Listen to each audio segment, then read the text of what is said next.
को अपना जीवन गंवाना पड़ा है, मैं उनके परिवारों के प्रति अपनी संवेदना व्यक्त करता हूं। दुख की इस घड़ी में सरकार हर तरह से पीड़ित परिवारों के साथ है। गुजरात सरकार पूरी शक्ति से कल शाम से ही राहत और बचाव कार्यों में जुटी हुई है। केंद्र सरकार की तरफ से भी राज्य सरकार को पूरी मदद दी जा रही है।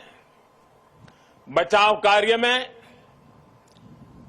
एनडीआरएफ की टीमों को लगाया गया है।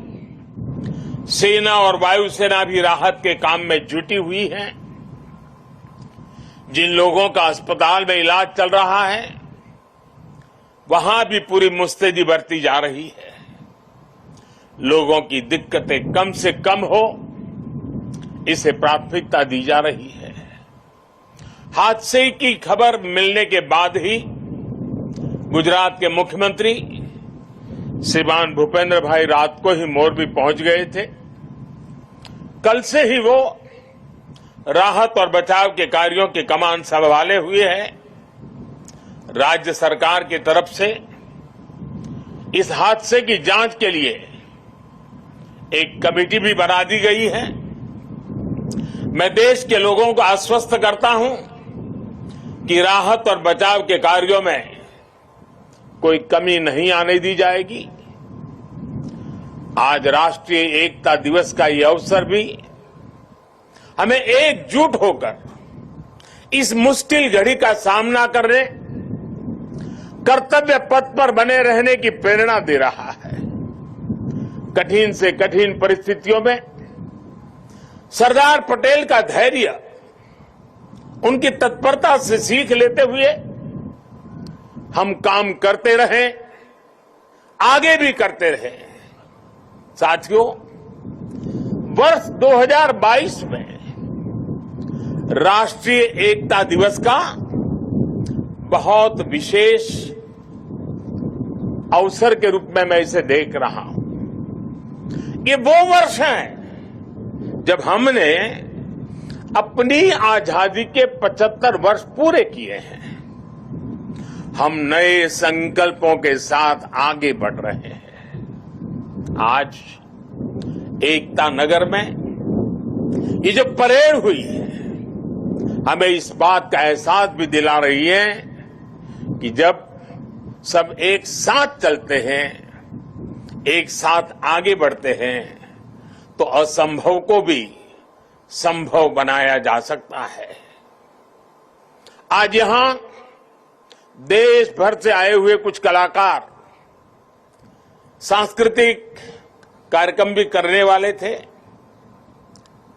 भारत के विविध नृत्यों को भी प्रदर्शित करने वाले थे, लेकिन कल की घटना इतनी दुखद थी कि आज के इस कार्यक्रम में से उस कार्यक्रम को हटा दिया गया।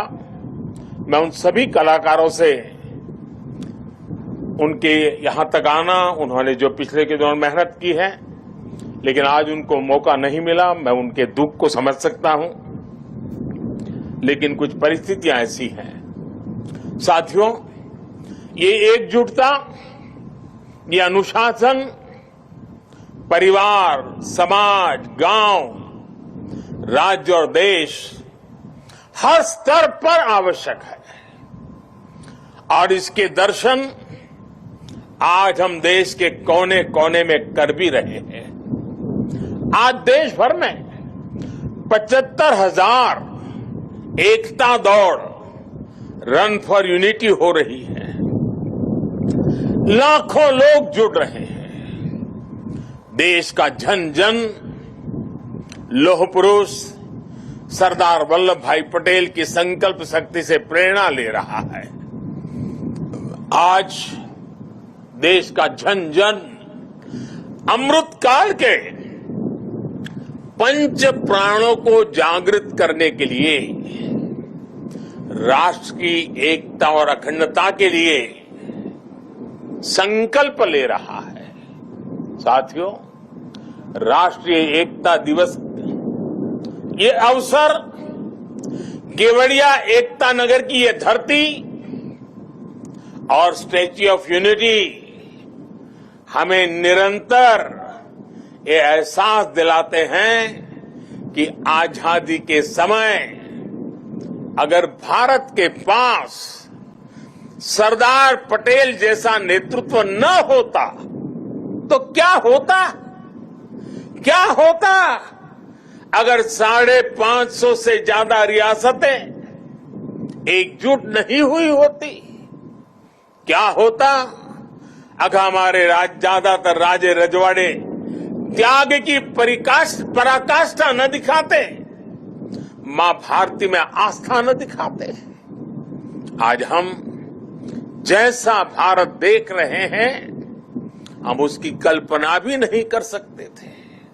एक कठिन कार्य, ये असंभव कार्य सिर्फ और सिर्फ सरदार पटेल ने ही सिद्ध किया।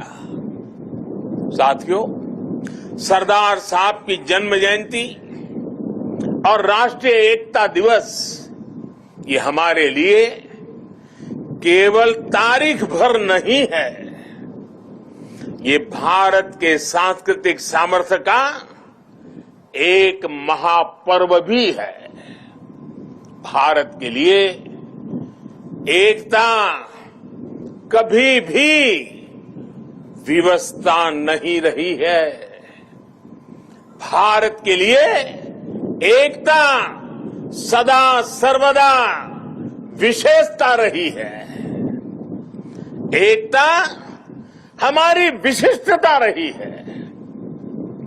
एकता की भावना भारत के मानस में, हमारे अंतर्मन में कितनी रची बसी है, हमें अपनी इस खूबी का अक्सर एहसास नहीं होता है। कभी कभी ओझल हो जाती है, लेकिन आप देखिए, जब भी देश पर कोई प्राकृतिक आपदा आती है तो पूरा देश एक साथ खड़ा हो जाता है।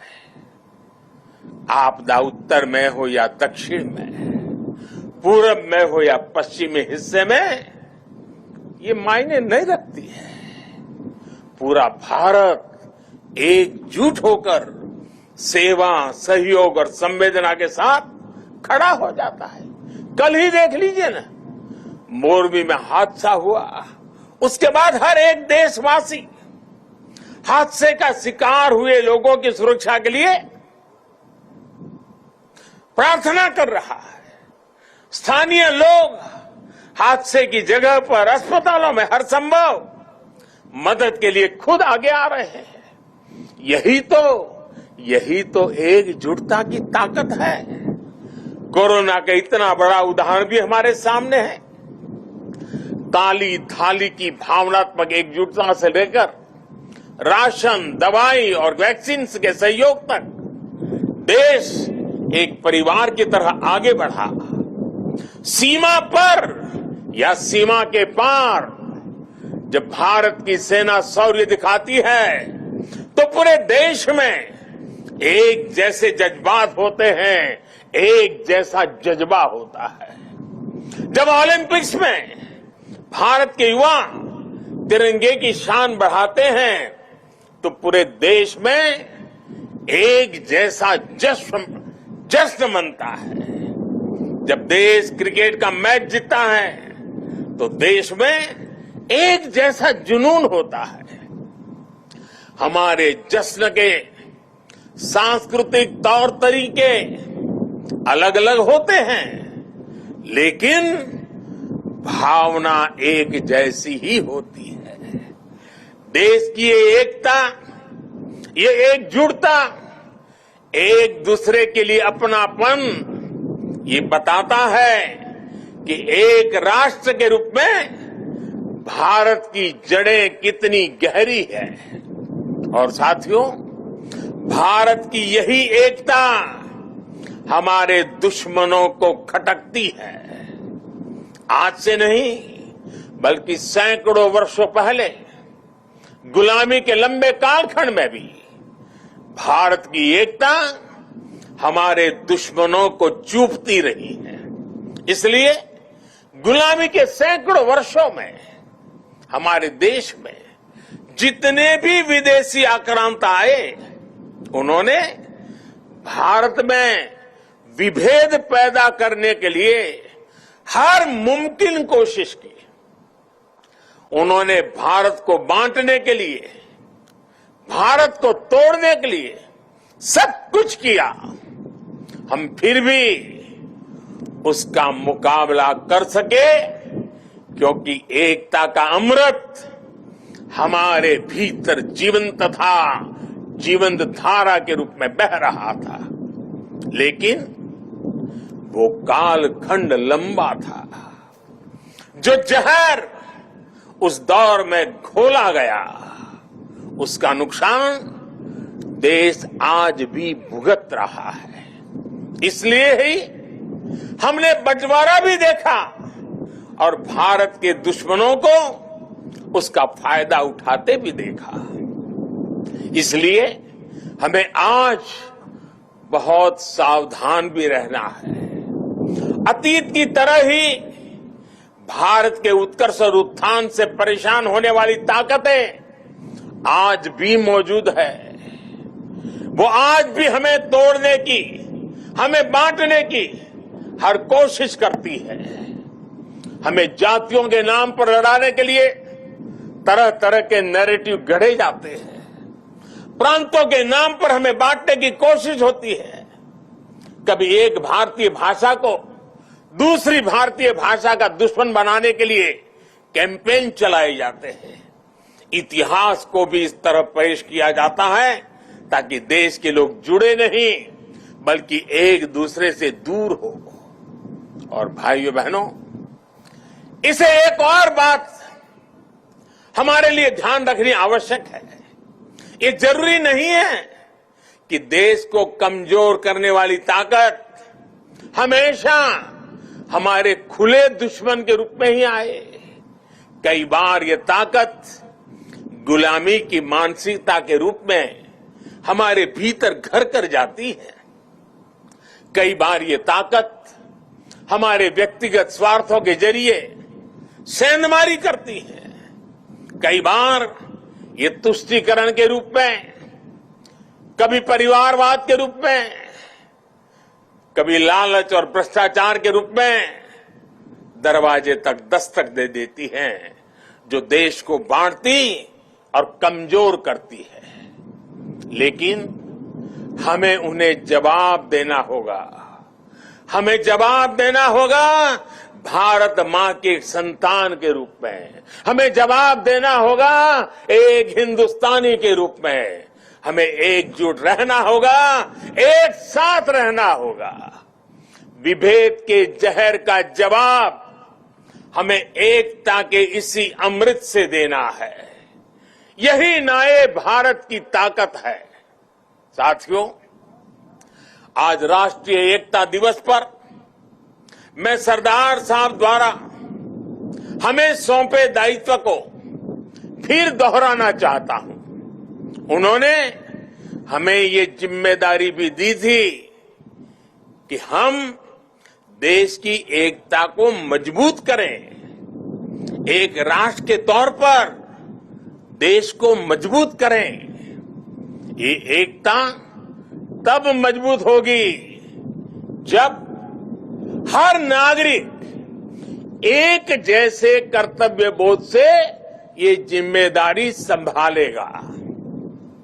आज देश इसी कर्तव्य बोध से सबका साथ, सबका विकास, सबका विश्वास और सबका प्रयास इस मंत्र को लेकर विकास के मार्ग पर आगे बढ़ रहा है।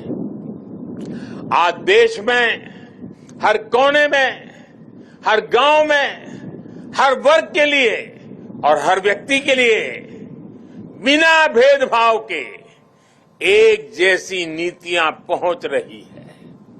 आज अगर गुजरात के सूरत में सामान्य मानवी को मुफ्त वैक्सीन लग रही है तो अरुणाचल के सियांग में भी उतनी ही आसानी से मुफ्त वैक्सीन उपलब्ध है।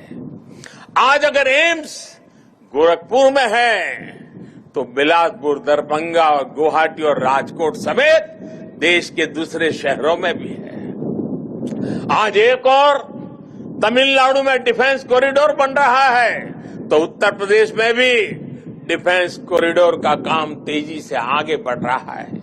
आज नॉर्थ ईस्ट की किसी रसोई में खाना बन रहा हो या तमिलनाडु की किसी सम्मियल अरई में खाना बन रहा हो, भाषा भले अलग हो, भोजन भले अलग हो, लेकिन माताओं बहनों को धुएं से मुक्ति दिलाने वाला उज्ज्वला सिलेंडर हर जगह है। बल्कि पूरी दुनिया में अभूतपूर्व होगा।